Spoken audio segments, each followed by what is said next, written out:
Burn away.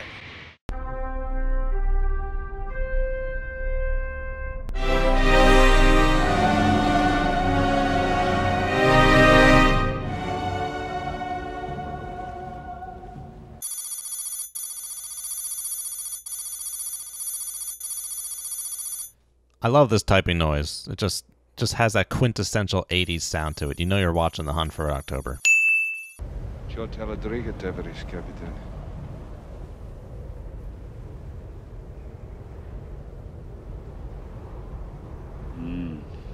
Ramis is commenting about how it's cold and hard this morning.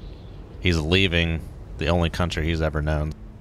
It's a particular emotional shot for Ramis as he looks out back across the Rodina one last time.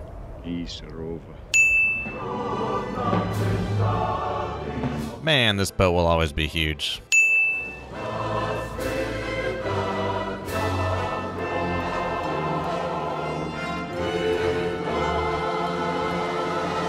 So if you speak Russian, this last part says, "Goodbye, motherland." Foreshadowing. And while I'm on my business trip, I'll get Stanley a little brother, okay? Will you promise? I promise. Promises. Turbulence. Solar radiation heats the Earth's crust. Warm air rises, cool air descends. Turbulence. I don't like that.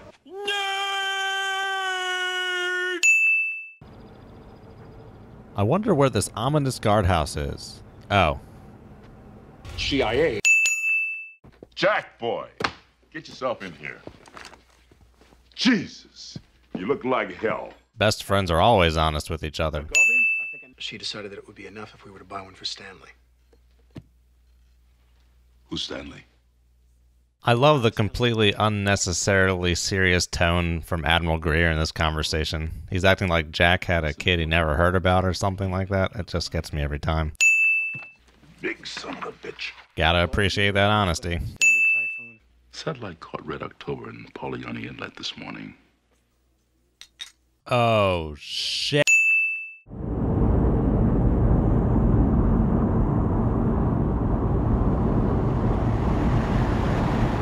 Do you two wonder how this scene looks so great after nearly 30 years? More on that later. Beaumont, at Caltech we used to do this in our sleep. You hear it now? Give it a week and you'll be teaching at Caltech. First you're doing it in your sleep, and now you're saying he can teach at Caltech? Well, make up your mind, Jonesy. A biologic. A what? A whale, Beaumont, a whale.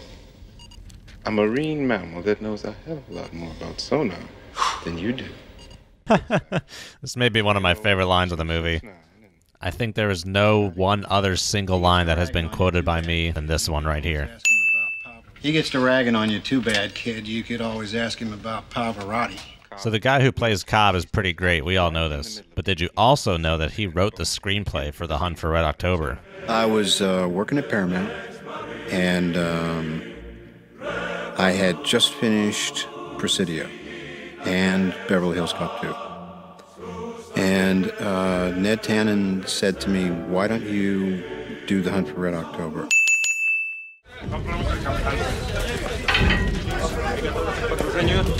Where's this guy with the binoculars going? I appreciate the dude's enthusiasm, but they just died. There's nothing to see, man.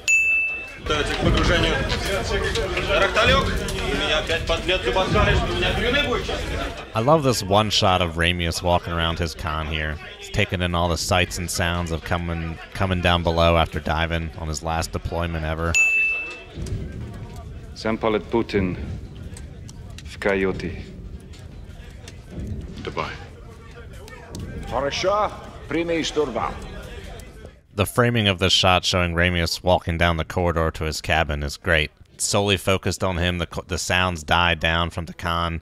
He's walking slowly but deliberately to his stateroom. And as he gets here at the door, this is the best part. He pauses and reflects on what he's about to do.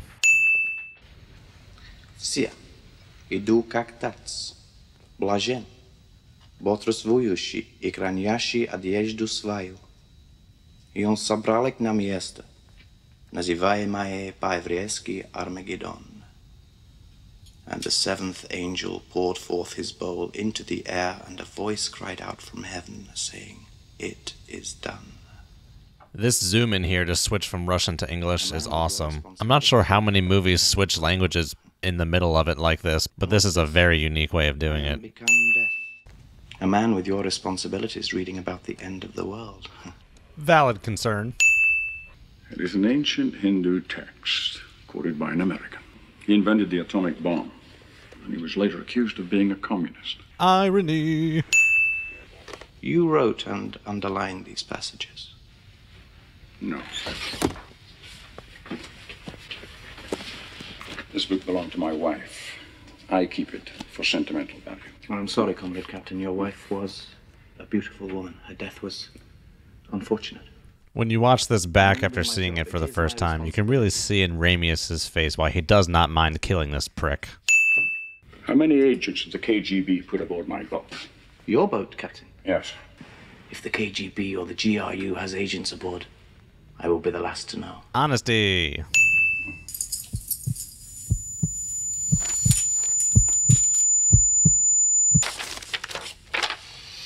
From Commander, Strategic Submarine Forces Red Banner Northern Fleet. We're to proceed north to Grid Square reference 5490. And rendezvous with Alpha Submarine Kanavalov. Captain Tupolev's boat. You know Tupolev? Sorry, what were you saying? It's rumored he has a special place in his heart for you. There's little room in Tupolev's heart for anyone but Tupolev. Yeah, Tupolev is a giant dick, isn't he? Having made contact... Oh, don't worry about this tea or anything like that. I just thought we'd like it closer to us.